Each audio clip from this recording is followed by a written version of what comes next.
প্রিয় সন্তান, আমি যখন বার্ধক্যে যাব আশা করব তুমি আমাকে বুঝবে এবং আমার সঙ্গে আচরণে ধৈর্যশীল হবে। ধরো আমি যদি হঠাৎ খাবার প্লেট ভেঙে ফেলি অথবা টেবিলে স্যুপ ফেলে নষ্ট করি, বুঝবে আমি দৃষ্টিশক্তি হারিয়ে ফেলেছি। আশা করি তখন তুমি চিৎকার করবে না। আর যদি উঁচু স্বরে কথা বলো, বুঝবে তখন আমি নিজের কাছে খুব ছোট হয়ে যাই, অসহায় আর অপরাধী মনে করি নিজেকে। যখন আমার শ্রবণ শক্তি শেষ হয়ে আসছে এবং শুনতে পাচ্ছি না আমাকে তুমি ঠিক কী বলছো, তখন আমাকে বধির বলা উচিত নয়। দয়া করে তুমি আবার বলো অথবা লিখে দেখাও। আমি দুঃখিত বাবা, বৃদ্ধ হয়ে যাচ্ছি, আমার পা দুর্বল হয়ে আসছে।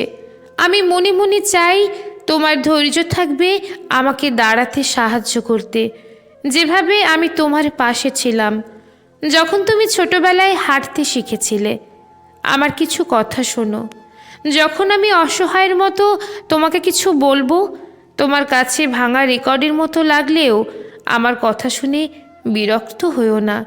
তোমার মনে আছে তুমি ছোট থাকতে আমার কাছে একটা বেলুন চেয়েছিলে, সেটা না পাওয়া পর্যন্ত বারবার আমাকে সেটাই বলতে, সারাক্ষণ জিজ্ঞেস করতে কখন দেবে, কখন দেবে।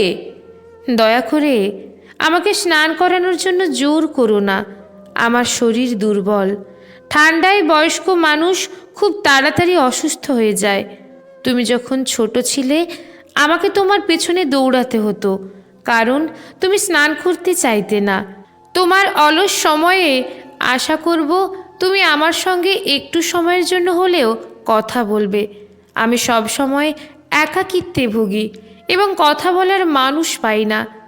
জানি তুমি ব্যস্ত থাকো কাজে, অথবা আমার কথায় ও গল্পে আনন্দ পাও না তেমন। তবুও আমার জন্য কিছু সময় রেখো। তোমার কি মনে পড়ে যখন ছোট ছিলে তখন তোমায় টেডি বিয়ারের গল্প আমি শোনাতাম?